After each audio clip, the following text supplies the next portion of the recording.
Hello everyone, स्वागत है आप सभी का नंबर सिस्टम के पार्ट 2 के अंदर। नंबर सिस्टम के पार्ट 1 के अंदर आपने सीखा कि कौन कौन से नंबर्स होते हैं, नंबर कितने टाइप के होते हैं, नंबर्स को कितने टाइप में कैटेगराइज किया गया है।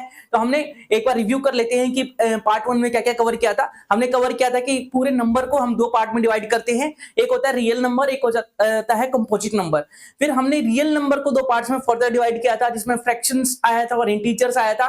फिर फर्दर अगर हम डिवाइड करें इन सभी को, रियल नंबर को ही, तो हमें मिलते हैं बहुत सारे नंबर, जिसमें इंटीजर्स आ जाते हैं, ऑड नंबर आते हैं, इवन नंबर आते हैं, कंपोजिट नंबर आते हैं, प्राइम नंबर आते हैं, को प्राइम नंबर आते हैं। तो ऐसे बहुत सारे नंबर हमने कल की क्लास में देखा था कि कैसे कैसे हम कौन से नंबर को क्या बोला जाता है और कौन से तरीके से निकाला जाता है। जैसे प्राइम नंबर होता है, उसे कैसे निकाला जाता है, सबसे छोटा इवन प्राइम नंबर क्या होता है, या फिर वन जो है उसे क्या बोलते हैं। वन जो है ना ही तो प्राइम होता है और ना ही कंपोजिट होता है। इस तरीके की सारी चीजें, इंपॉर्टेंट चीजें देखी थी हम लोगों ने।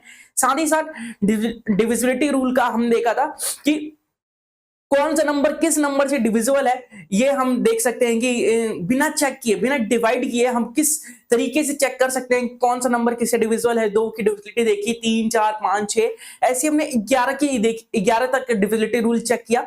उसके बाद 12 की आप सभी को पता है कि अब आगे के जितने भी नंबर्स होते हैं उसे फैक्टर करके और फिर डिविजिबिलिटी रूल चेक किया जाता है। सब 12 हो गया, तो इसमें 4 या 12, तो 4 से भी होना चाहिए और 3 से भी होना चाहिए, तो पूरा नंबर 12 से डिविजिबल हो जाएगा। तो ये सब टॉपिक जो है हमने कल की क्लास में देखा। अगर आपने कल की क्लास नहीं देखा तो आप जाके देख सकते हैं, काफी इंपॉर्टेंट टॉपिक है। बेसिक से डिटेल में पढ़ रहे हैं हम लोग नंबर सिस्टम को। नंबर सिस्टम में किसी प्रकार की कोई भी दिक्कत नहीं होगी आप लोगों को, सीजीएल के लिए हम कवर कर रहे हैं। आई होप आप लोगों को क्लियर होगा। आप लोगों ने पहले पार्ट को देख लिया होगा और सेकंड पार्ट पे तब आए होंगे आप लोग।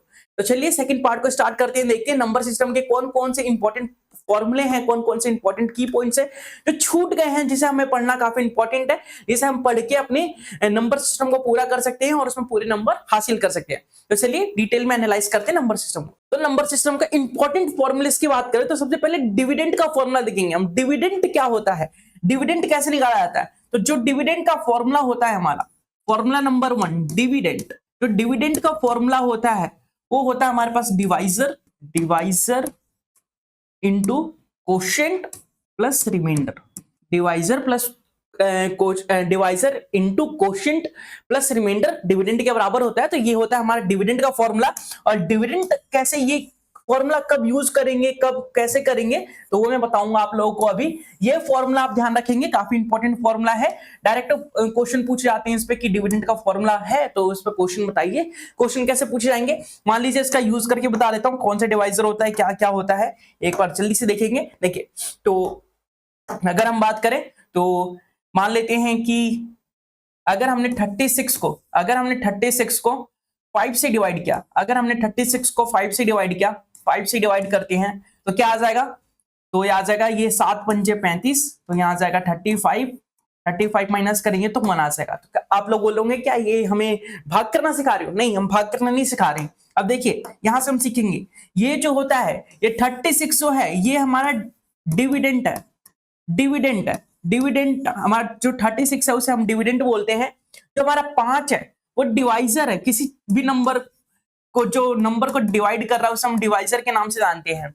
जो हमारा लास्ट में आया उसे हम कोशेंट बोलते हैं, जो लास्ट में आया उसे हम कोशेंट के नाम से जानते हैं। और जो बच गया हमारा उसको हम रिमाइंडर के नाम से जानते हैं, उसको हम क्या बोलते हैं, रिमाइंडर। तो ये चीजें आपको पता चल गया होगा कि हमने रिलेशन कैसे फाइंड किया, कि अगर मैंने बोला कि डिविडेंड निकालने के लिए divisor into quotient plus remainder करना होता है। डिविडेंड कितना है मेरे पास, 36 है। 36 निकालने के लिए मैं क्या करूंगा, मैंने बोला डिवाइजर क्या है, 5 है।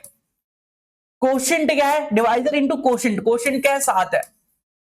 ठीक है, प्लस रिमाइंडर किया मैंने इस फॉर्मूले में, तो प्लस रिमाइंडर कर दूंगा, रिमाइंडर है मेरे पास 1। तो क्या ये दोनों बराबर है, तो बिल्कुल बराबर है। देखिए 36 हो गया, नहीं है, 7 पंजे 35 और एक 36, तो 36 बराबर 36 पूरा बराबर हो गया। तो इस प्रकार से डिविडेंड वाले क्वेश्चन आते हैं। डिविडेंड वाले क्वेश्चन आप लोगों से पूछे जा सकते हैं कि आपके पास, आपने एक नंबर को डिवाइड किया जिसका जो कोशेंट, जो डिवाइजर है वो कोशेंट के 4 गुना के बराबर है, और जो रिमाइंडर है वो कोशेंट के 6 गुना के बराबर है। अगर रिमाइंडर 6 है तो बताइए कि डिविडेंड क्या होगा। तो ऐसे टाइप के क्वेश्चन पूछे जाते हैं। तो आई होप ऐसा क्वेश्चन कर लेंगे। मान लेते हैं कि ये जो फॉर्मूला है आप लोगों को क्लियर होगा। आगे बढ़ते हैं अगले फॉर्मूले की तरफ। तो सेकंड फॉर्मूला आप लोगों के सामने है। सेकंड फॉर्मूला देखिए आप लोगों के सामने, सेकंड फॉर्मूला को हम कैसे यूज करेंगे, क्वेश्चन में क्या बोला है, सेकंड फॉर्मूला क्या है हमारे पास, sum of the first n natural numbers. अगर हमें n नेचुरल नंबर का समेशन निकालना हो तो हम कैसे निकाल सकते हैं, क्या तरीका होता है हमारे पास, तो इसके लिए एक फॉर्मूला होता है हमारे पास, sum of all n natural number का जो फॉर्मूला होता है उसका हमारा फॉर्मूला होता है n+1/2, n+1/2। तो ये होता है ऑल नेचुरल नंबर का समेशन का फॉर्मूला। ऑल नेचुरल नंबर के समेशन का फॉर्मूला होता है जिसे हम सिग्मा n भी बोल सकते हैं, जिसे हम सिग्मा n भी बोल सकते हैं। सिग्मा n का मतलब होता है summation of all natural numbers, summation of all natural numbers, ठीक है। फर्स्ट इसलिए बोला है क्योंकि एक से स्टार्ट हो रहा है, ठीक है। अगर बात करें थर्ड फॉर्मूला की, तो sum of the first n square natural number. अगर हम n स्क्वायर नेचुरल नंबर की बात करें, समेशन की बात करें, तो इसका फॉर्मूला क्या हो जाएगा, तो समेशन n स्क्वायर की जो वैल्यू होगी वो क्या होगी, तो आप लोग सोच रहे होंगे इसका स्क्वायर कर दो, नहीं जी, इसका फॉर्मूला अलग से होता है हमारे पास।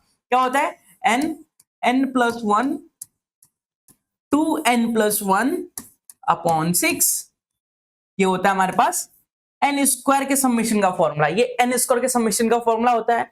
अगर हम बात करें n क्यूब पूछ लिया जाए कि summation of first n cube natural number, तो उसके लिए क्या करेंगे, तो n क्यूब नेचुरल नंबर का जो समेशन है उसको निकालने के लिए हमारे पास फॉर्मूला क्या रहेगा, तो यहां लिखेंगे n क्यूब और यहां पे आ जाएगा हमारे पास n+1/2 और इसका हम स्क्वायर कर देंगे, इसका हम स्क्वायर कर देंगे, तो ये हो जाएगा n क्यूब का summation of n cube natural number.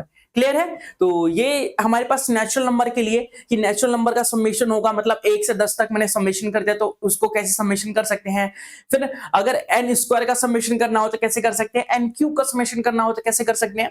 अब अगला फॉर्मूला वाला पास कि sum of first n even natural number. अगर इवन नेचुरल नंबर हो तो इसका समेशन कैसे किया जा सकता है, तो इसका समेशन करने के लिए बहुत ही शानदार तरीका होता है। देखिए n+1 हमारे पास तरीका होता है, ठीक है। तो एक और फॉर्मूला देख लेते हैं, एक बार और फॉर्मूला देख लेते हैं कि n इवन की जगह ऑड हो तो क्या करेंगे, n इवन की जगह ऑड हो तो क्या करेंगे, तो n अगर ऑड हो तो उसके लिए हमारे पास फॉर्मूला हो जाएगा n स्क्वायर, ये हो जाएगा हमारा फॉर्मूला। तो चलिए जी, एक बार इन सारे फॉर्मूले का एक एग्जांपल देख लेते हैं। जैसे कि हमने डिविडेंड का देखा, ताकि फॉर्मूले समझ में आ सके, हमें फॉर्मूले को रटना नहीं है, समझना है। अगर फॉर्मूला समझ में आ गया तो आपको याद करने की जरूरत नहीं पड़ेगी। देखिए जैसे कि मैंने बोला, summation of n natural number का जो समेशन है वो n+1/2 होता है। तो मान लीजिए आपके पास क्वेश्चन है, आपके पास एक सीरीज है 1 2 3 4 5, ऐसे ही करते करते आपने 15 तक समेशन कर दिया। तो इसका समेशन क्या होगा, इसका समेशन क्या होगा, क्या आप इंडिविजुअल 15 तक काउंटिंग लिखेंगे और उसे प्लस करेंगे। अगर ये 15 तक ना होता तो क्या करते आप लोग, ये 50 तक होता, 500 तक होता, 1000 2000 3000 5 लाख तक होता, तो क्या 5 लाख तक लिख के समेशन करते, नहीं जी। देखिए यहाँ पे n का मतलब क्या है कि नंबर्स कितने हैं, तो 15 नंबर हैं, तो यहाँ पे 15 लिखेंगे। फिर n+1 मतलब 16/2, तो ये हो जाएगा 8 और 15 अट्ठे कितना हो गया, 15 चौके 60, 15 अट्ठे 120, तो 120 हमारा समेशन आ जाएगा।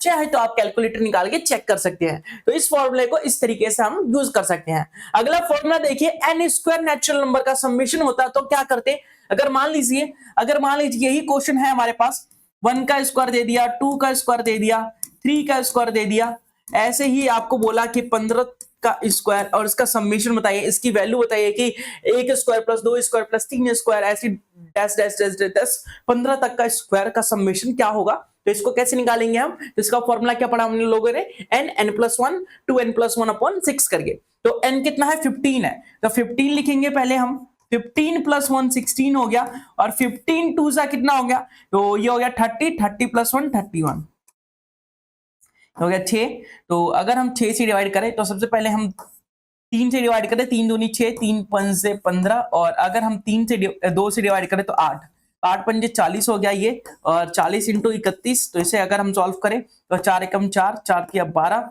ये हो गया 1240 हमारा सही उत्तर रहेगा। तो ऐसे ही क्वेश्चन किए जाते हैं, ऐसे ही क्वेश्चन आप लोगों से पूछे जाते हैं, और ऐसे फॉर्मूले का यूज करके हम क्वेश्चन को परफॉर्म करते हैं, क्वेश्चन को सॉल्व करते हैं। बात करते हैं अगले फॉर्मूले को, जो हमने पढ़ा था कि n³ का समेशन करना हो तो कैसे कर सकते हैं। तो n³ जैसे सेम क्वेश्चन लेते हैं हमारे पास, 1 का क्यूब प्लस 2 का क्यूब प्लस 3 का cube dash dash dash dash plus 10 का क्यूब, सॉरी 15 का क्यूब ना, 15 तक लिया था हमने, तो 15 का क्यूब।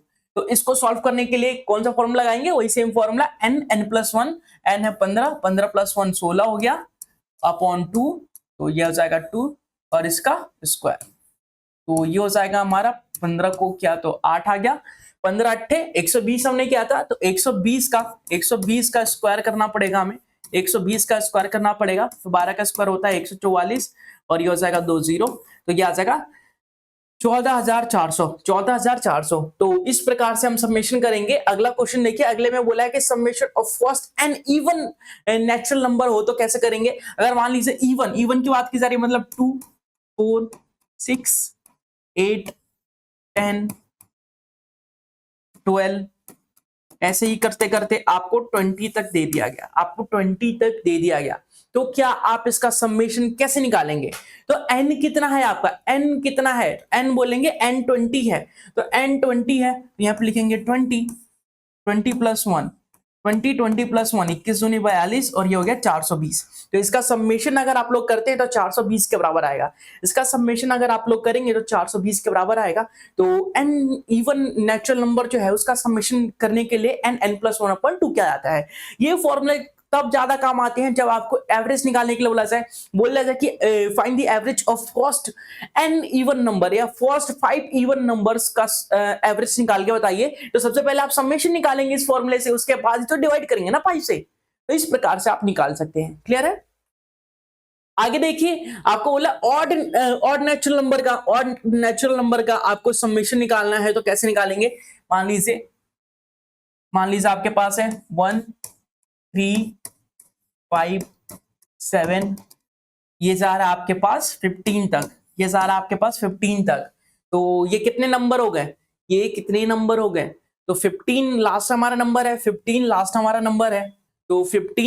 नंबर है, कितने नंबर हो गए इसके बीच में, तो ये हो गए आपके 7 7 14, 7 और 7 14 8 हो गए। तो इसका अगर समेशन करें हम तो 8 हमारा n की वैल्यू हमारी 8 आ गई, हमारे पास, तो ये हो गए 8 और 8 का स्क्वायर करेंगे तो 64 हमारा सही उत्तर रहेगा। क्लियर है, 8 का स्क्वायर करें तो 64 हमारा सही उत्तर रहेगा। अब आप लोग सोच रहे होंगे कि 8 कैसे आया, n की वैल्यू 8 कैसे हुआ।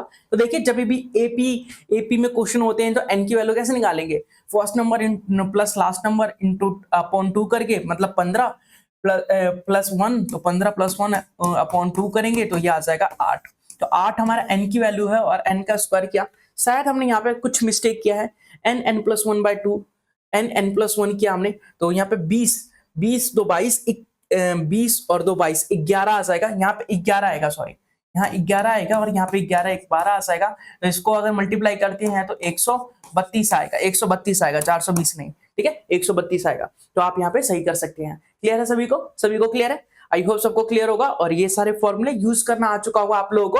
तो चलिए इस फॉर्मूले पे कुछ बेस हम एग्जांपल्स देख लेते हैं कि कैसे कैसे हम कर सकते हैं। अभी मैंने आपको फॉर्मूलों का एनालाइज करना सिखाया कि किस प्रकार से हम फॉर्मूला का एनालाइज करके फॉर्मूले का यूज करके अपने क्वेश्चन का सॉल्यूशन निकाल सकते हैं। अब देखिए, क्वेश्चन पूछे कैसे जाते हैं, एग्जाम के अंदर क्वेश्चन आएंगे कैसे, आपको पहचानना कैसे, कौन सा फॉर्मूला कब लगाना है और किस टाइप से करना है। तो देखिए, सबसे पहला फॉर्मूला आप लोगों के सामने है। देखिए क्वेश्चन में क्या बोला है, The sum of the first 15 natural number is equal to what? तो आपको 15 नेचुरल नंबर का समेशन निकालना है, 15 नेचुरल नंबर का समेशन निकालना है। तो 15 नेचुरल नंबर का समेशन आप कैसे निकालेंगे, तो देखिए जी कैसे निकालेंगे। आपको पता है कि नेचुरल नंबर का समेशन जो है, n नेचुरल नंबर का समेशन n+1/2 के बराबर होता है, n+1/2 के बराबर होता है। ये वाला फॉर्मूला आप लोगों ने पढ़ा था। तो n की जगह क्या है हमारे पास 15 है, 15 + 1 16 हो गया और ये हो गया आपके पास 2। अभी क्वेश्चन क्या था ये, तो 15 8 120 हो गया, तो 120 हमारा सही उत्तर आएगा। इस क्वेश्चन का 120 हमारा सही उत्तर आएगा। आई होप क्लियर होगा। आगे देखते हैं अगला क्वेश्चन क्या रहने वाला है। देखिए अगले क्वेश्चन में बोला है फाइंड 9² + 16² + 25² + 36² डैश डैश 100 तक के स्क्वायर का हमें निकालना है। तो हम कैसे निकाल देंगे इसे, तो हमें निकालने हमें पता चलेगा, हमें पता है यहाँ पे कि जो 9 है वो क्या है 3 का स्क्वायर है, 16 है वो क्या है 4 का स्क्वायर है, जो हमारे पास 25 है वो क्या है 5 का स्क्वायर है। जो 36 है वो 6 का स्क्वायर है, वो 6 का स्क्वायर है। ऐसे ही 100 जो है वो 10 का स्क्वायर है।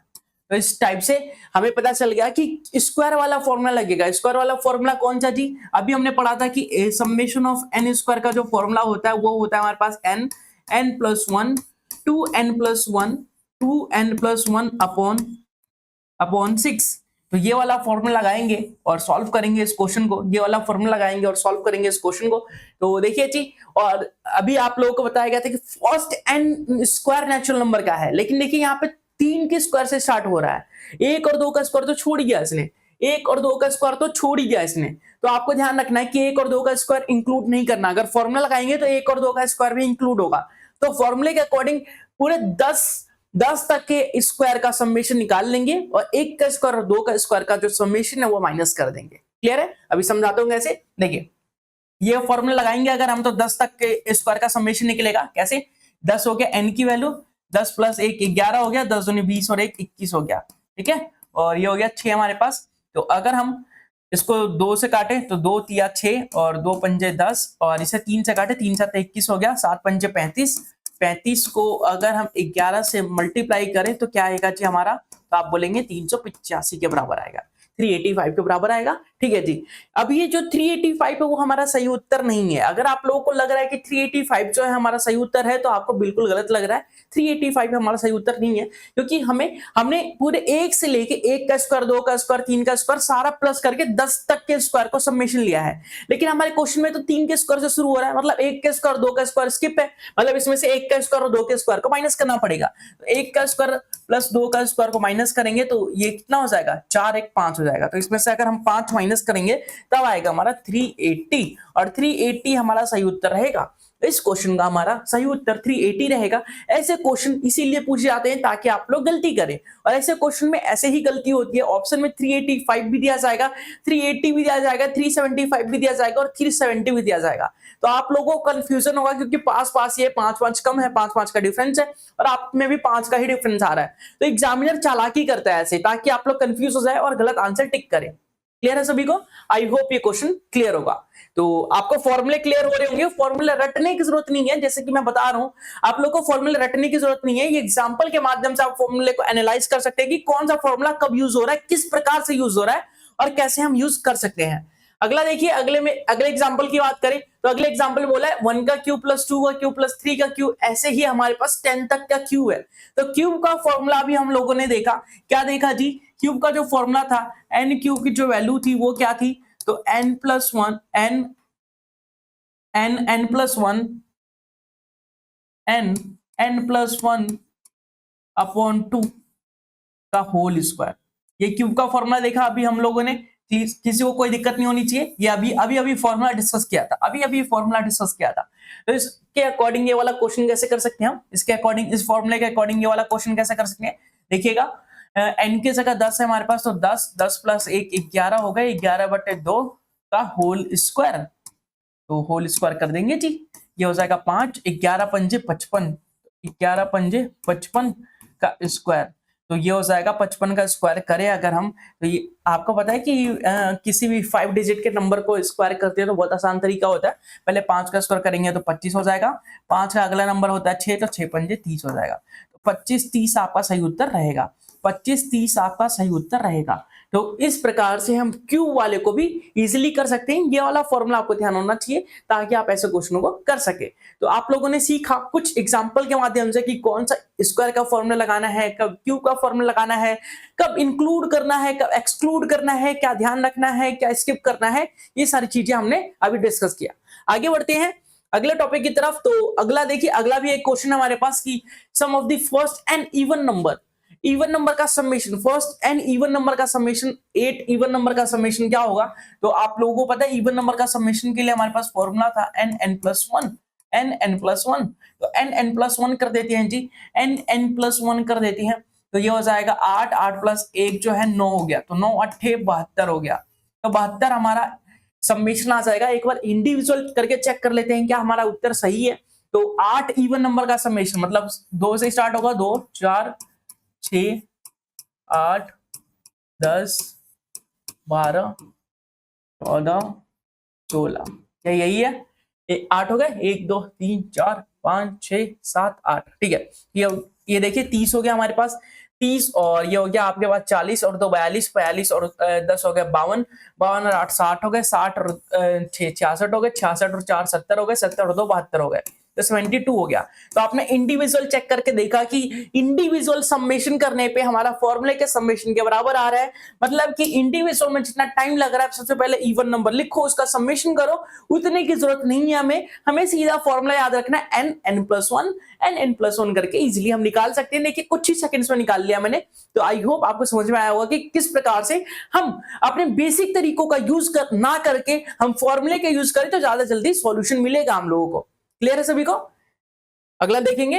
अगला हमारे पास कि बोला गया है कि sum of the first 30 odd numbers, odd natural numbers, अगर 30 ऑड नेचुरल नंबर का समेशन करें तो क्या आएगा, ये देखेंगे हम।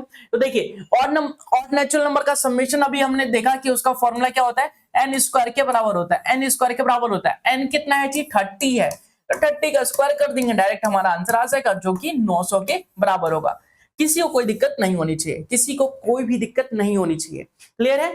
तो ये हमारा पोर्शन था, ये टॉपिक था जो नंबर सिस्टम के इंपॉर्टेंट फॉर्मूले थे, वो आपको क्लियर होगा। तो नंबर सिस्टम के अगले पार्ट में हम एंटर कर चुके हैं जिसका नाम है अर्थमेटिक प्रोग्रेशन, एपी।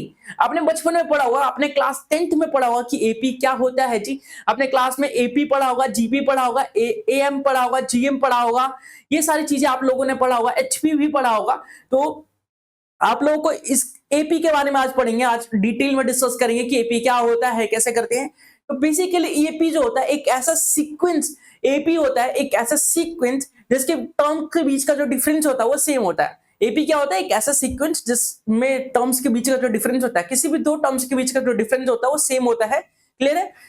मान लेते हैं एपी, एपी का जो जनरल टर्म होता है, जनरल टर्म की बात करें, एपी का जनरल फॉर्मूला या जनरल टर्म की बात करें तो उसको हम डिनोट करते हैं a plus d, a plus 2d, a plus 3d, a plus 4d, dash dash dash. तो एपी को इस टाइप से हम डिनोट करते हैं। एपी का जो जनरल फॉर्म होता है यही होता है। अब हम देखेंगे ए क्या होता है, डी क्या होता है, वगैरह वगैरह वगैरह सारी चीजें डिस्कस करते हैं अभी। तो ए देखिए, ए क्या होता है जी, तो ए जो होता है हमारा फर्स्ट टर्म होता है, ए होता है हमारा फर्स्ट टर्म। एपी के फर्स्ट टर्म को हम ए के नाम से जानते हैं। डी क्या होता है जी, तो डी को हम कॉमन डिफरेंस के नाम से जानते हैं, कॉमन डिफरेंस। डी जो होता है कॉमन डिफरेंस होता है। अगर हम बात करें, अगर एन बोला जाए आप लोगों से, एन जो होता है वो हमारा nth टर्म होता है, nth टर्म। या फिर एल की बात की जाए तो एल होता है हमारा लास्ट टर्म। ठीक है? अब देखिए हम डी कैसे निकाल दे, तो डी निकालने का एक फॉर्मूला होता है, डी निकालने का एक बहुत ही सिंपल सा फॉर्मूला होता है हमारे पास। डी कैसे निकाल सकते हैं हम, तो डी निकालने के लिए हमारे पास सिंपल सा फॉर्मूला होता है, a2 में से a1 को माइनस कर देना, a2 में से a1 को माइनस कर देना। जरूरी नहीं है a2 में से आप a1 ही करें, आप किसी भी नंबर में से किसी भी दो कंजुकेटिव नंबर्स के डिफरेंस को चेक कर सकते हैं, किसी भी दो कंजुकेटिव नंबर्स के डिफरेंस को चेक कर सकते हैं, दोनों का डिफरेंस जो है सेम आएगा। जैसे बात करते हैं, ये हमारा फर्स्ट टर्म है, ये हमारा सेकंड टर्म है, ये हमारा थर्ड टर्म है। फर्स्ट टर्म देखिए क्या है हमारे पास, a2 क्या है, a प्लस डी है, a2 क्या है, a प्लस डी है, और a1 क्या है, a है हमारे पास, तो a से a चला गया, d आ गया।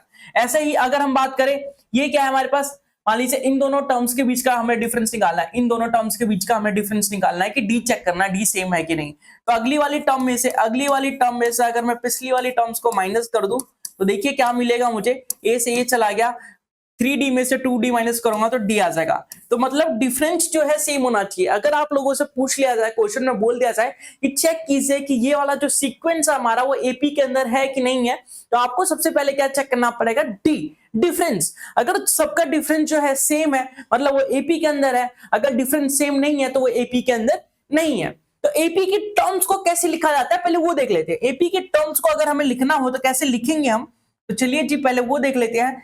एपी के, मान लीजिए एपी का अगर मुझे फर्स्ट टर्म लिखना है, एपी का अगर फर्स्ट टर्म लिखना है, अगर मुझे मान लीजिए एपी के फर्स्ट टर्म को a1 से डिनोट किया जाता है, a1 से डिनोट किया जाता है एपी के फर्स्ट टर्म को। अगर मुझे सेकंड टर्म लिखना है, सेकंड टर्म, तो सेकंड टर्म को मैं a प्लस डी करके लिखूंगा। यहाँ पे 2 लिखा है ना तो एक कम करके d लिखूंगा मैं, यहाँ पे 2 लिखा है तो d 1 है, ठीक है। अगर मुझे A3 लिखना है, A3 लिखना है तो क्या लिखूंगा A+2D, A+2D, क्योंकि यहाँ पे 3 लिखा है ना, तो यहाँ पे D जो है एक कम हो गया, 3 में से एक कम हुआ 2, मतलब 2D, ठीक है। अगर मुझे A9 लिखना हो, A9 लिखना हो तो क्या लिखूंगा A+D, एक कम होगा, मतलब कि 9 में से 1 माइनस करेंगे 8, तो 8D हो जाएगा, A+8D। अगर मुझे मान लीजिए A50 लिखना है, A50 को कैसे लिखूंगा मैं, तो A+50 में से 1 माइनस करूंगा 49, A+49D। तो इस प्रकार से हम एपी के टर्म्स को लिखते हैं, और एपी के टर्म्स को हम लिख सकते हैं, किसी भी टर्म्स को लिख सकते हैं, चाहे वो nth टर्म ही क्यों ना हो। तो बात करते हैं, अगर ऐसे ही चलता रहा तो nth टर्म का फॉर्मूला देखेंगे हम कि nth टर्म का फॉर्मूला क्या होता है जी एपी में। nth टर्म का फॉर्मूला क्या होता है, nth टर्म अभी बताया गया था कि जो an होता है हमारा, उसी को हम nth टर्म के नाम से जानते हैं, उसी को हम nth टर्म के नाम से जानते हैं। an को हम nth टर्म या लास्ट टर्म भी बोलते हैं, इसे हम nth टर्म या लास्ट टर्म, और लास्ट टर्म, nth टर्म या लास्ट टर्म के नाम से जानते हैं। एक सेकंड जी, n ऊपर भाग रहा है, चलिए, तो ये nth टर्म या लास्ट टर्म, तो इसका फॉर्मूला देख लेते हैं। ये nth टर्म या लास्ट टर्म का जो फॉर्मूला होता है वो क्या होता है, कैसे लिखेंगे हम। an का जो फॉर्मूला होता है हमारे पास, वो होता है a+n-1 into D, n-1 into D. आप लोगों से बोल दिया जाए कि 50 टर्म निकालिए, 50वां टर्म निकालिए। आप लोगों को बोल दिया जाए कि एक एपी है हमारे पास, 2 4 6 10 ऐसे करते करते एपी है हमारे पास, ठीक है। इसका 50वां टर्म निकालिए, इसका 50वां टर्म निकाल के बताइए। तो 50वां टर्म मतलब क्या बोला है, ए एन की वैल्यू 50 दे रखी है, ए एन की जो वैल्यू है वो 50 दे रखी है, या फिर 50वां टर्म छोड़िए, आप आपसे बोल दिया जाए कि ए 10 निकाल के बताइए, ए 10 क्या होगा। तो एन की जगह क्या पुट करेंगे, हमें 10 निकालना है ना, तो एन की जगह 10 पुट करेंगे। ए क्या हमारे पास 2 है जी, हमारे पास अगर बात करें एन की, तो एन की वैल्यू हमारे 10 है, 10 में से 1 या 9। और डी की वैल्यू क्या है, डी जो है डिफरेंस 2 का है, तो यहाँ पे 2 लिख देंगे, तो ये हो जाएगा हमारे पास 2, और 9 दूनी 18, तो ये हो जाएगा हमारे पास 20। ए 10 जो है हमारे पास 20 हो जाएगा। तो इसी प्रकार से हमारे पास कुछ और फॉर्मूले होते हैं, जैसे मान लेते हैं समेशन ऑफ ऑल टर्म्स की बात की जाए। अगर समेशन ऑफ ऑल टर्म की बात की जाए, जिसे हम nth term, summation of nth term बोलते हैं, जिसे हम SN से डिनोट करते हैं।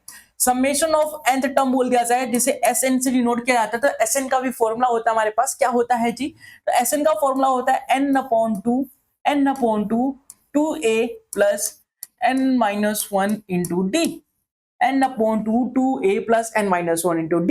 इसका एक और फॉर्मूला होता है हमारे पास, इसका एक और फॉर्मूला होता है, क्या होता है, जब हमें लास्ट टर्म गिवन हो, जब हमें लास्ट टर्म दिया हो, तो हम इसका एक और फॉर्मूला यूज कर सकते हैं। कैसे यूज कर सकते हैं, n/2 और सीधा करेंगे a plus l, n/2 सीधा करेंगे a plus l। अगर आप लोगों को बोल दिया जाए कि कोई टर्म जो है AP का पार्ट है कि नहीं, वो चेक करके बताइए, तो कैसे चेक करेंगे।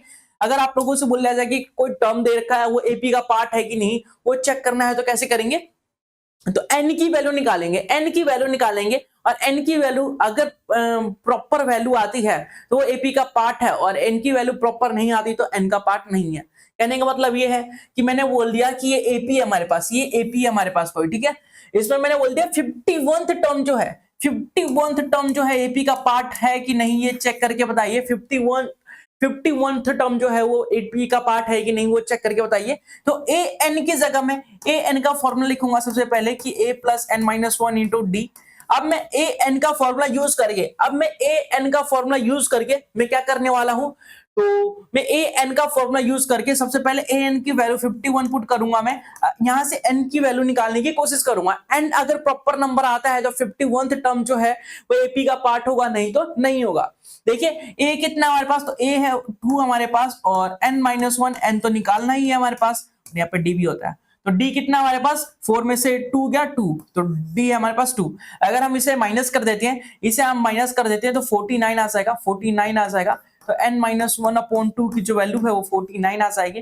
तो 49/2 की जो वैल्यू है वो n-1 आ जाएगी। तो देखिए यहाँ पे 49/2 फ्रैक्शन में आ रहा है n की वैल्यू, मतलब इसे मैं सॉल्व करूंगा तो फ्रैक्शन में आएगा, ठीक है। तो n की वैल्यू जो है फ्रैक्शन में आ रहा है, तो वो कभी AP का पार्ट हो ही नहीं सकता। जब भी n की वैल्यू अगर प्रॉपर ना आए, पॉइंट में आए या फ्रैक्शन में आए, तो वो कभी AP का पार्ट नहीं हो सकता।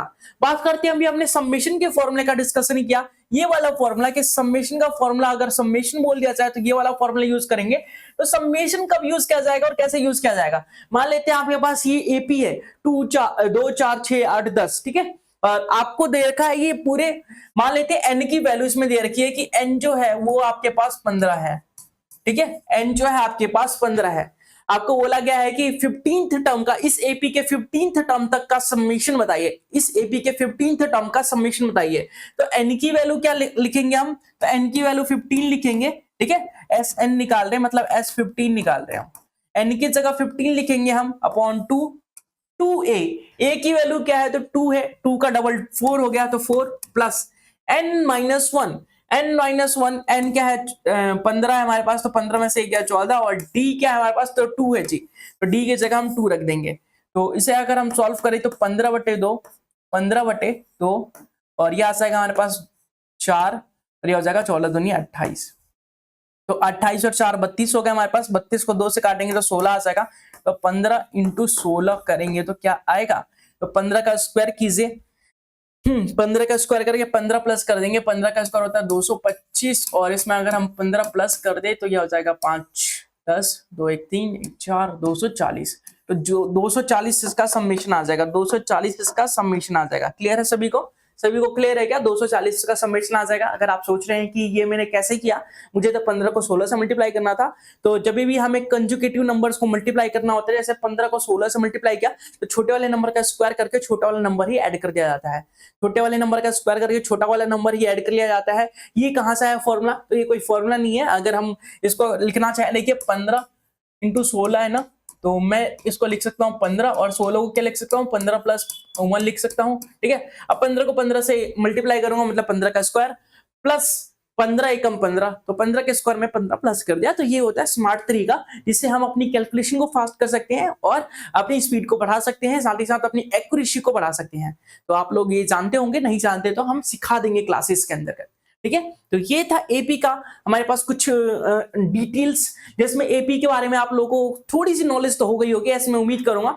और जितनी भी मैंने चीजें बताई उतनी ही चीजें इंपॉर्टेंट एपी के अंदर, इतनी ही चीजें आप लोगों से पूछी जाएगी, इससे बाहर कुछ नहीं पूछा जाएगा। तो चलिए एक बार अपनी नॉलेज को टेस्ट कर लेते हैं कि क्या हमने सही सीखा, क्या हम लोगों ने सही समझा।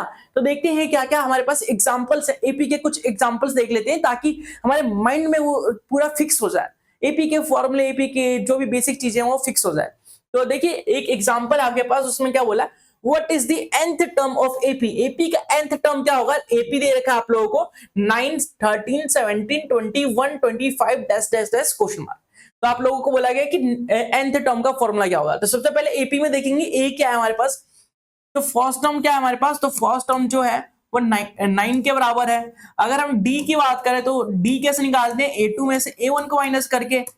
तो a2 क्या है हमारे पास? तो a2 है 13, और 13 में से अगर हम 9 माइनस करेंगे तो क्या आ जाएगा हमारे पास? 4 के बराबर। तो a मिल गया हमें, d मिल गया। nth टर्म का फॉर्मूला लगाना है, और nth टर्म का हमें बताना है nth टर्म क्या होगा। तो nth टर्म का फॉर्मूला लगाएंगे, nth टर्म का फॉर्मूला लगाएंगे। nth टर्म का फॉर्मूला होता है a + n-1 × d। तो ये वाला फॉर्मूला लगाएंगे हम। a की जो वैल्यू है वो क्या है? तो आप बोलेंगे a की वैल्यू तो 9 है थी, फिर n-1, n की वैल्यू तो हमें पता ही नहीं है, क्वेश्चन में दी ही नहीं है, और d की जो वैल्यू है 4 है। अगर नहीं दी तो हम खुद से लेट नहीं करेंगे, जीरो अज्यूम नहीं करेंगे, जो है सो पुट करेंगे। क्लियर है? तो देखिए ये 9 हो गया हमारे पास, और ये हो गया 4n-4, 4n-4। तो ये हो जाएगा हमारे पास 9 में से 4 माइनस किया तो 5 आ गया। 5 + 4n हमारा सही उत्तर आ गया। 5 + 4n हमारा सही उत्तर आ गया। तो इस प्रकार से हम क्वेश्चन को परफॉर्म करते हैं, क्वेश्चन को सॉल्व करते हैं, और ऐसे ही एग्जाम में पूछे जाते हैं आप लोगों से। तो कुछ ही सेकंड्स में करना होता है आप लोगों को। अगला क्वेश्चन देखिए कैसे क्वेश्चन पूछा गया है। क्वेश्चन में क्या बोला गया है? क्वेश्चन बोला गया कि what is the sum of the first 12th term of arithmetic progression if third term of the AP is -13 और sixth term of the AP is -4। तो इस टाइप से भी क्वेश्चन पूछा जाता है, जिसमें आपकी नॉलेज चेक की जाती है कि क्या आप लोग को टर्म्स का नॉलेज है, कि टर्म्स को कैसे एक्सपेंड किया जाता है, टर्म्स को कैसे लिखा जाता है, क्या आप लोगों को नॉलेज है। तो देखिए जी, इसमें क्या निकालना है? Summation of the first 12th term. तो एसएन का फॉर्मूला लगेगा, लेकिन उसके लिए ए पता होना चाहिए, डी पता होना चाहिए, तभी तो एसएन का फॉर्मूला लगाएंगे जी। तो चलिए जी, सबसे पहले क्या क्या दे रखा है वो लिख लेते हैं हम। क्या क्या दे रखा है हमें, सबसे पहले हमें दे रखा है कि n की जो वैल्यू है, n की जो वैल्यू है वो 12 के बराबर है, ये दे रखा है हमें, n की वैल्यू 12 के बराबर है। हमें दे रखा है, हमें क्या दे रखा है, थर्ड टर्म, हमें मतलब a3 की जो वैल्यू है, a3 की जो वैल्यू है वो -13 के बराबर दे रखी है। हमें दे रखा है सिक्स टर्म मतलब a6 की जो वैल्यू है वो -4 के बराबर है, a6 की जो वैल्यू है -4 के बराबर है। तो चलिए जी इसे सॉल्व करते हैं और देखते हैं क्या सॉल्यूशन रहेगा हमारा, कैसे कर सकते हैं हम। तो देखिए a3 को क्या लिख सकते हैं, अभी सिखाया गया था आप लोगों को कैसे हम लिख सकते हैं। तो a3 को क्या लिख सकते हैं, तो आप लोग बोलेंगे a3 को हम a+2d करके लिखते हैं, ठीक है, एक कम करके d लिखते हैं, तो a+2d जो है हमारा -13 के बराबर है। और a6 को क्या लिख सकते हैं, a+5d, a+5d, ये हो गया हमारे पास सेकंड इक्वेशन, ये हो गया सेकंड इक्वेशन। अगर दोनों इक्वेशन को हम सॉल्व करना चाहें, a+2d इक्वल टू -13, और दूसरा हमारे पास a+5d इक्वल टू -4, जिसे अगर हम सॉल्व करें तो देखिए माइनस करेंगे तो साइन चेंज हो जाएगा पूरा, ये a से a कट जाएगा, हमारे पास ये माइनस का 3d बचेगा यहाँ पे, और यहाँ पे बचेगा हमारे पास माइनस का 7, तो 9 और 4 13 हो गया ना, तो 9 बचेगा, तो माइनस से माइनस कट गया, d की जो वैल्यू वो 3 के बराबर आई, d की जो वैल्यू वो 3 के बराबर आई। किसी भी एक इक्वेशन में d की वैल्यू रख के a की वैल्यू निकालेंगे। अगर मैं यहाँ पे d की वैल्यू 3 रख देता हूँ, 3 दूनी 6 हो गया, अगर मैं 6 माइनस करूँ तो -6 और -13 जो है कितना हो जाएगा, -6 और -13 -19 के बराबर हो जाएगा। तो a की वैल्यू जो है वो -19 के बराबर है, क्लियर है। तो a की वैल्यू -19 के बराबर है, d की वैल्यू 3 है। तो अब लगाएंगे हम Sn का फॉर्मूला, अब लगाएंगे हम Sn का फॉर्मूला। तो चलिए जी Sn का फॉर्मूला लगाते हैं। Sn का फॉर्मूला भी देखा था हम लोगों ने, क्या होता है जी, तो आप बोलेंगे n/2 होता है, फिर 2a + n-1 इंटू d के बराबर होता है। तो अगर ये फॉर्मूला लगाते हैं हम, तो n की वैल्यू क्या है, n की वैल्यू 12 है, मतलब S12 की वैल्यू निकालनी है हमें, तो 12/2 फिर करेंगे 2a जो है 19 है, 19 का डबल 9 दूनी 19 दूनी 38 हो गया, तो -38 प्लस n-1, n है 12, 12 में से क्या 11, d कितना है जी, तो d अभी निकाला हमने 3 आया, तो यहाँ पे 3 रख देंगे, इसे सॉल्व करेंगे फर्दर।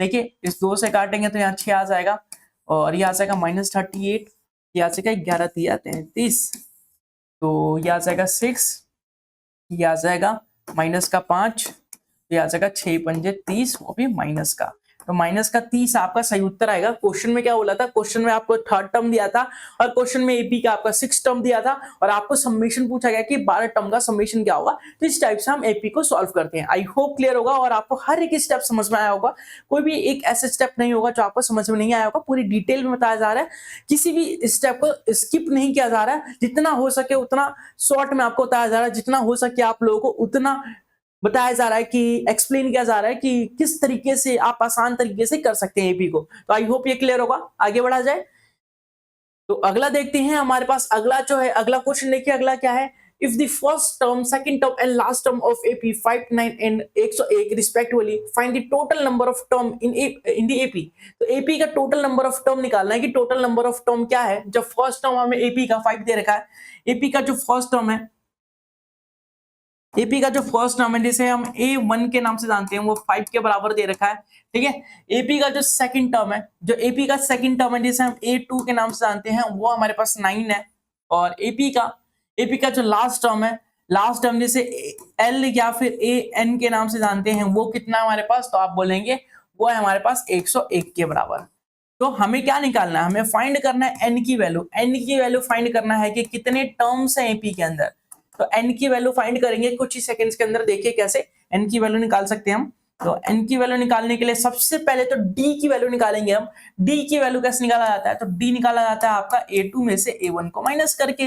और a2 भी पता है मुझे, a1 भी पता है। 9 में से अगर मैं 5 माइनस कर दूंगा तो 4 हमारा d की वैल्यू आ जाएगी, 4 हमारा d की वैल्यू आ जाएगी।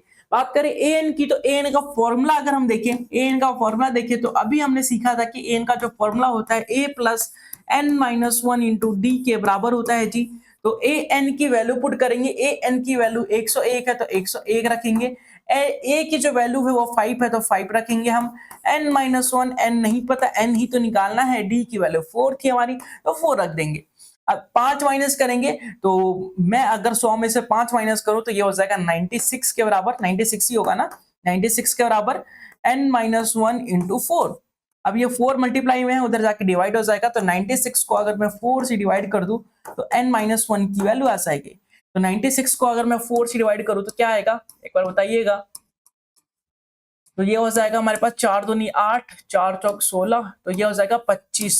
n की जो वैल्यू है वो 25 के बराबर आ जाएगी, n की जो वैल्यू है 25 के बराबर आ जाएगी। क्वेश्चन में क्या बोला था, क्वेश्चन बोला था find the total number of term in the AP, मतलब एपी के अंदर टोटल नंबर ऑफ टर्म्स कितनी हैं, तो टोटल नंबर्स ऑफ टर्म जो है वो 25 के बराबर है। तो आई होप ये क्वेश्चन क्लियर होगा आप लोगों को। ऐसे ऐसे क्वेश्चन पूछे जाते हैं आप लोगों के एग्जाम में, और ऐसे क्वेश्चन को परफॉर्म किया जाना चाहिए, और ऐसे क्वेश्चन को सॉल्व किया जाता है। क्लियर है। अगला देखते हैं, अगले में क्या बोला है, विच टर्म ऑफ एपी। देखिए इस टाइप का क्वेश्चन मैंने अभी बताया था आप लोगों को कि एपी का वो टर्म हो सकता है कि नहीं हो सकता है, या होगा तो कौन सा टर्म होगा एपी का, ये आपको बताना है। तो जब भी आपको कोई टर्म दिया जाए, चेक करने के लिए बोला जाए कि ये टर्म एपी का होगा कि नहीं, या फिर ये कौन सा टर्म एपी का होगा, तो मतलब वो ए एन की वैल्यू दी गई है। तो देखते हैं क्या क्या दे रखा है हमें। ए की वैल्यू दे रखी है, A1 की वैल्यू क्या हमारे पास 27 के बराबर, A1 की वैल्यू 27 के बराबर है। अगर डी की बात करें हम तो डी कितना है, A2 में से A1 माइनस करेंगे, मतलब 24 में से 27 माइनस करेंगे तो ये हो जाएगा 4 और 3 7, तो -3 के बराबर हो जाएगा। ठीक है, अगर हम an की बात करें, an की वैल्यू जो है 0 के बराबर है, तो an का फॉर्मूला लगाएंगे और इजिली अपना n की वैल्यू निकालेंगे। अगर n की वैल्यू प्रॉपर आती है, फ्रैक्शन में नहीं आती, पॉइंट में नहीं आती, मतलब एपी का वो टर्म है, और एपी का कौन सा टर्म है वो n की वैल्यू से पता चल जाएगा कि कौन सा टर्म है। तो देखिए जी कैसे करेंगे इसे, तो ए एन का फॉर्मूला लगाएंगे। ए एन का जो फॉर्मूला होता है a plus n minus 1 into d के बराबर होता है, a plus n minus 1 into d के बराबर होता है। ठीक है जी, ए एन की वैल्यू 0 है हमारे पास, ए की वैल्यू क्या है 27 है हमारे पास, एन की वैल्यू तो निकालनी है तो एन को सेम रखेंगे, डी की वैल्यू है -3। तो जब भी माइनस का लिखना हो, हमें वैल्यू पुट करनी हो, तो हम ब्रैकेट के अंदर लिखते हैं ताकि कंफ्यूजन ना हो। तो चलिए जी, ये हो जाएगा हमारा -27, अगर उस साइड लेके जाए ये हो जाएगा n-1, और ये हो जाएगा -3 मल्टीप्लाई में उधर जाके डिवाइड हो जाएगा, तो -27 upon -3 equal to n-1, minus से माइनस कैंसिल हो गया, 9 या 27, तो 9 हो गया, n-1 की वैल्यू 9, मतलब n की जो वैल्यू है वो 10 के बराबर है। n की जो वैल्यू है वो 10 के बराबर है, तो 10वां टर्म जो होगा 0 के बराबर होगा। अच्छा 10th टर्म जो होगा इस एपी का 0 होगा, एक बार चेक करके देखिए, क्रॉसपोंडिंग चेक करके देखिए, क्या क्रॉस चेक करके देखिए कि हमने सही निकाला है कि नहीं, हमारा सही आंसर है कि नहीं।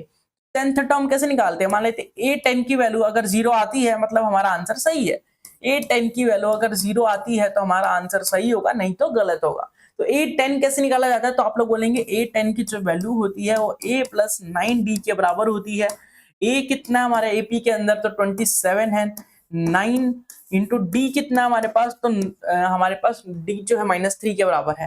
देखिए ये 27 है और ये 9 या 27, माइनस का 27, 27 में 27 क्या 0, मतलब जो n की वैल्यू है 10 वो हमारा बिल्कुल सही है। तो आप एपी के ये फायदे भी उठा सकते हैं कि आप क्रॉस चेक कर सकते हैं कि आपका आंसर क्या सही है, क्या आपने सही किया है। अगर आपके पास टाइम है तो आप क्रॉस चेक करके देख सकते हैं, अपने डाउट का सॉल्यूशन देख सकते हैं कि आपको जो डाउट हो रहा है कि सही है या गलत है, तो वो आप चेक कर सकते हैं यहाँ से। क्लियर है।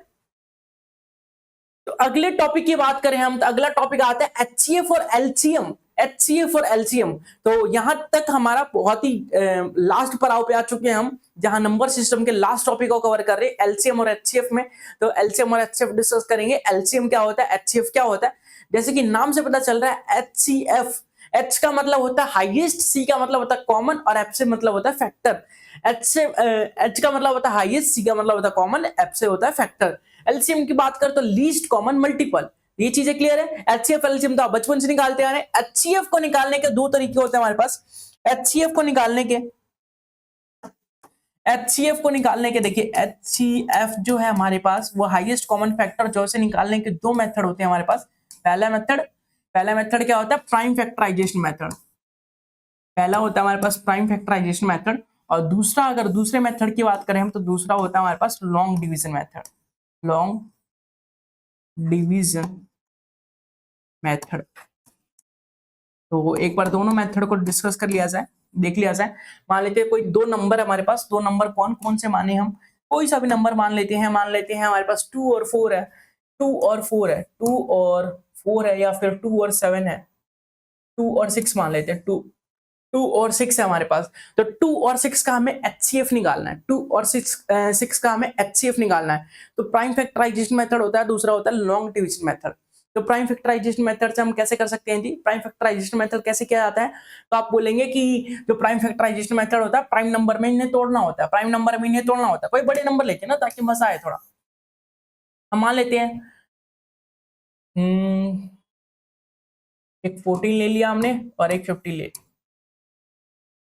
56 ले लिया। इसका हम एचसीएफ निकाल के देखते हैं। तो प्राइम फैक्टराइजेशन मेथड करते हैं, मतलब प्राइम नंबर में तोड़ेंगे। 14 को प्राइम नंबर में लिखेंगे तो ये हो जाएगा 1 इंटू 2 इंटू 7, ये हो गया प्राइम फैक्टराइजेशन इसका। ठीक है, अब सब 56 का प्राइम फैक्टराइजेशन करेंगे। 56 का जो प्राइम फैक्टराइजेशन है वो क्या हो जाएगा? तो 56 का अगर हम प्राइम फैक्टराइजेशन करते हैं तो ये हो जाएगा 1 इंटू 2, तो 2 हो जाएगा 28 दूनी 56, ये हो जाएगा फिर 17, 14 दूनी 28, फिर हो जाएगा 2 और ये हो जाएगा आपके पास 7। तो देखिए 7 दूनी 14, 14 दूनी 28, 28 दूनी 56। तो ये हो गया 14 का प्राइम फैक्टराइजेशन, ये हो गया हमारे पास 56 का प्राइम फैक्टराइजेशन। तो इससे एचसीएफ कैसे निकालेंगे हम? इससे एचसीएफ कैसे निकालेंगे? एचसीएफ का मतलब क्या होता है? Highest common factor. Highest common factor मतलब हाईएस्ट नंबर कौन सा कॉमन आ सकता है इसमें। तो देखिए जी, हाईएस्ट नंबर कौन सा कॉमन आ रहा है? इसमें 2 कॉमन है, इसमें 1 2 कॉमन है, इसमें 1 2 कॉमन है। ठीक है जी, मतलब कि एचसीएफ निकालने के लिए हमें जरूरत पड़ने वाली है, एचसीएफ निकालने के लिए हमें जरूरत पड़ने वाली है 1 इंटू 2 की।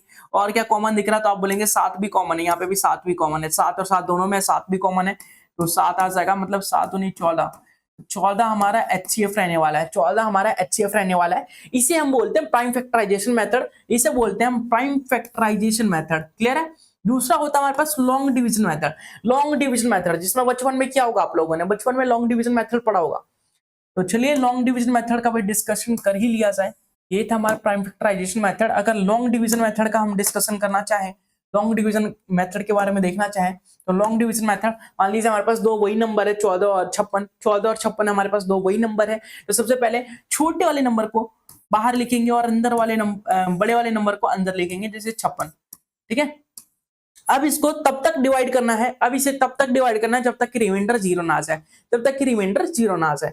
तो मैंने मान लिया कि चलिए इसे डिवाइड करते हैं, 14 चौके 56, तो यहाँ पे 56 आने के लिए 4 बारी चाहिए भाई। तो यहाँ पे तो रिमाइंडर जीरो हो गया, तो रिमाइंडर जीरो हो गया तो एचसीएफ हमारा 14 हो जाएगा, एचसीएफ हमारा 14 हो जाएगा। एक और चीज करते हैं, देखिए एक और क्वेश्चन ले लेते हैं ताकि कोई कंफ्यूजन ना रहे। रिमाइंडर जिसमें बचे हमारे पास, मान लेते हैं हमारे पास एक 7 है और एक हमारे पास 15 है, तो इसका एचसीएफ क्या रहेगा? आपको पता है कि इसका एचसीएफ जो है 1 है, कुछ भी कॉमन नहीं है, मतलब एक एचसीएफ है। लेकिन हम लॉन्ग डिवीजन मेथड से चेक करके देखिए क्या कि इसका एचसीएफ क्या होगा। तो देखिए 15 को किससे डिवाइड करना है जी? 15 को किससे डिवाइड करना है? 7 से डिवाइड करना है। तो देखिए 7 दूनी 14, 7 दूनी 14, बचा कितना? एक बच गया। ठीक है, ये जो 7 बचा हमारे पास, ये जो 7 बचा, तो इस 7 को अब यहाँ पे लिखेंगे, इस 7 को हम यहाँ पे लिखेंगे। तो 7 कैसे आएगा? 7 एकम 7, 7 एकम 7, 7 जीरो आ गया, रिमाइंडर कितना आ गया? जीरो। जीरो कब आया? एक पे। जीरो कब आया? एक से डिवाइड करने पे। एक से अगर हमने डिवाइड किया तो जीरो आ गया। तो इस प्रकार से हमारा एक जो है एचसीएफ हो जाएगा। तो ये होता है हमारा, एक होता है प्राइम फैक्टराइजेशन मेथड, दूसरा होता है लॉन्ग डिवीजन मेथड। ठीक है, तो एचसीएफ आप लोगों ने समझ लिया होगा। दूसरा तरीका भी होता है हमारे पास, जिसमें टेबल ऑफ लार्जेस्ट नंबर करते हैं। सबसे आसान तरीका होता है टेबल ऑफ लार्जेस्ट नंबर पढ़ना, जिससे एलसीएम और एचसीएफ निकाला जा सकता है। एचसीएफ तो खैर दिख जाता है कि कॉमन है कि नहीं है, और एलसीएम की बात करें तो एलसीएम हम टेबल ऑफ लार्जेस्ट नंबर के नाम से भी टॉपिक करते हैं। तो एलसीएम की बात कर रहे हैं तो एलसीएम की बात कर ही लेते हैं जी। एलसीएम को पीछे क्यों छोड़ा जाए? एलसीएम के साथ कोई भेदभाव नहीं होना चाहिए। तो ये एलसीएम की बात करें, अगर हम एलसीएम की बात करें, मतलब लीस्ट कॉमन मल्टीपल की बात करें, तो इसको निकालने के हमारे पास दो तरीके होते हैं, दो नहीं तीन तरीके होते हैं। सबसे पहले जो अभी पढ़ा हम लोगों ने, प्राइम फैक्टराइजेशन मेथड, और दूसरा क्या पढ़ा हमने? दूसरा हमने पढ़ा long division method. Long division method, तो लॉन्ग डिवीजन, और तीसरा हम ये देख सकते हैं table of largest number, table of largest number. तो ये वाला जो थर्ड वाला है वो काफी इंपॉर्टेंट है, टेबल ऑफ लार्जेस्ट नंबर। आप लोगों ने कभी पढ़ा नहीं होगा ये, आप लोगों ने कभी पढ़ा नहीं होगा ये, इसलिए मैं स्पेशली बता रहा हूँ आप लोगों के लिए। काफी इंपॉर्टेंट है, काफी अच्छा है, काफी महंगा है, काफी फैंसी तरीका है जिससे आप कुछ ही सेकंड्स में निकाल सकते हैं एचसीएफ और एलसीएम। एचसीएफ और एलसीएम, तो पहला तरीका हम लोगों को पता चल गया प्राइम फैक्टराइजेशन मेथड, दूसरा तरीका पता चल गया लॉन्ग डिवीजन मेथड है दूसरा तरीका हमारे पास, और तीसरा तरीका है टेबल ऑफ लार्जेस्ट नंबर। तो इन सब का एक बार यूज कर लेते हैं ताकि हमें पता चल जाए कि ये होते क्या है और इसका यूज कैसे किया जा सकता है। तो चलिए इनका यूज कर लेते हैं एक बार, इनको करते हैं हम साइड में और इसका एक एक करके देख लेते हैं क्या क्या यूज होने वाला है। तो सबसे पहला क्या है, सबसे पहला हमारे पास प्राइम फैक्टराइजेशन मेथड। देखिए अभी हमने जो एग्जांपल लिया था 14 और 56 का, 14 और 56 के एग्जांपल से ही सारे क्वेश्चनों को करने वाले हैं। तो 14 और 56 के से ही करेंगे हम। तो सबसे पहले हमारे पास एक 14 है और एक 56, दो नंबर हमारे पास 14 है और 56 है। तो 14 को अगर हम डिवाइड करें, अगर हम 14 से डिवाइड करें, सॉरी 14 का अगर हम प्राइम फैक्टराइजेशन करें, तो अभी क्या था हम लोगों ने, 14 का अगर हम प्राइम फैक्टराइजेशन करें तो 1 आ गया, 2 आ गया और ये आ गया 7। ठीक है, अगर हम 56 का प्राइम फैक्टराइजेशन करें तो क्या क्या आया था, क्या क्या आया था जी 56 का, तो 1 2 2 2 7, 1 2 2 2 7, 1 2 2 2 7। अब देखिए, अब ध्यान से देखिएगा गाइस, ध्यान से। कैसे, देखिए यहाँ पे 2 की पावर 1 है और यहाँ 7 की पावर 1 है। यहाँ पे क्या है, 2 की पावर 3 है, 2 3 बार है और 7 1 बार है। तो हमने कभी भी एलसीएम पढ़ा है, लीस्ट कॉमन मल्टीपल है, लेकिन हाईएस्ट पावर देखी जाती है। जब भी एलसीएम की बात की जाए, लीस्ट कॉमन मल्टीपल मतलब हाईएस्ट पावर देखी जाती है, और एचसीएफ में हम लीस्ट पावर देखते हैं। मतलब एचसीएफ की बात की जाए तो सबसे छोटी पावर लेते हैं और एलसीएम की बात की जाए तो सबसे बड़ी पावर लेते हैं। कैसे जी, देखिए एलसीएम निकालना है ना, हमें एलसीएम निकालना है गाइस, एलसीएम। तो एलसीएम निकालेंगे हम। एलसीएम कैसे निकालेंगे, सबसे पहले देखेंगे 2 की पावर 1 है, 2 की पावर 3 है, सबसे बड़ा कौन सा है इसमें, सबसे बड़ा कौन सा है, 2 की पावर 1 बड़ा है कि 2 की पावर 3 बड़ा है, तो आप बोलेंगे 2 की पावर 3 बड़ा है, 2 की पावर 3 बड़ा है। ठीक है, 7 की पावर 1, 7 की पावर 1 कौन बड़ा है, 7 की पावर 1 ही बड़ा है, दोनों बराबर ही है। इसको सॉल्व करेंगे, 2 की पावर 3 का मतलब होता है 8, 8 इंटू 7 जो होता है 56। तो आप लोग देख सकते हैं कि 56 हमारा सही उत्तर आएगा। 56 14 से भी डिवाइड होता है, 56 56 से भी डिवाइड होता है, तो 56 हमारा एलसीएम रहने वाला है। ठीक है, अगर हम बात करें, ये तो था हमारा प्राइम फैक्टराइजेशन मेथड। अगर लॉन्ग डिवीजन मेथड की बात करें, जिससे आपका बचपन याद आता है, जिससे आपको आपका बचपन याद आ जाएगा। कैसे, आप ऐसे करते थे ना, 14 और 56 का अगर आप लोगों से कोई बोले कि एलसीएम निकालिए, तो आप ऐसे बनाते थे टेबल और फिर बोलते थे 2 से काटेंगे, 2 7 बार में, और ये हो जाएगा 28 दूनी 56। फिर आप 2 से काटते थे, तो ये 7 का 7 लिख देते थे और ये हो जाता है 14। फिर आप 2 से काटते थे, ये 7 का 7 लिख देते थे और 7 दूनी 14। फिर आप 7 से काटते थे, तो 7 एकम 7, 7 एकम 7, जब तक ऐसे सॉल्व किया जाता था जब कि नीचे एक एक ना आ जाए, और इन सभी नंबर्स को मल्टीप्लाई करके हम एलसीएम निकाल लेते थे। तो एलसीएम क्या हो जाता था हमारा, तो एलसीएम की जो वैल्यू होती थी हमारी, इन सब नंबर का मल्टीपल होती थी, मतलब 2 into 2 into 2 into 7, 2 into 2 into 2 into 7। देखिए 7 दूनी 14, 14 दूनी 28, 28 दूनी 56, यहाँ से भी 56 आ रहा है। दो तरीके से हमने 56 56 देख लिया, मतलब एलसीएम दो तरीके से हमने देख लिया कि पहला तो ये होता है long prime factorization method, factor कीजिए, सबसे हाईएस्ट वैल्यू जो है उसको कॉमन लीजिए और वही हमारा एलसीएम होगा। ठीक है, बात करें दूसरे की, तो दूसरे में हमने लॉन्ग डिवीजन मेथड सीखा, जिसमें इस तरीके से हम डिवाइड करते हैं और फिर जो हमारे नंबर मिलते हैं उसको हम आपस में मल्टीप्लाई करके हम एलसीएम निकाल लेते हैं। तीसरा तरीका जो आप लोगों ने पहली बार ही सुना होगा, शायद पहली बार ही सुना होगा, तीसरा तरीका होता है हमारे पास, अरे चला जा, तीसरा तरीका होता है हमारे पास, क्या होता है जी तीसरा तरीका, तो आप बोलेंगे टेबल ऑफ लार्जेस्ट नंबर। जैसे हमारे पास 14 है, 14 है और 56 है, तो इसमें लार्जेस्ट नंबर कौन है, तो आप बोलेंगे 56 है। तो 56 का टेबल पढ़ेंगे आप, 56 का मल्टीपल में ही हमारे एलसीएम मिलेगा, 56 के मल्टीपल में ही हमारा एलसीएम मिलेगा। तो 56 का हम टेबल पढ़ेंगे, 56 1 जा 56, 56 14 से डिवाइड होता है, 14 चौके 56 बिल्कुल होता है, 56 से डिवाइड होता है बिल्कुल होता है, तो 56 हमारा सही उत्तर रहेगा। एक बार और एग्जांपल दो, एक और, मान लीजिए 3 है और हमारे पास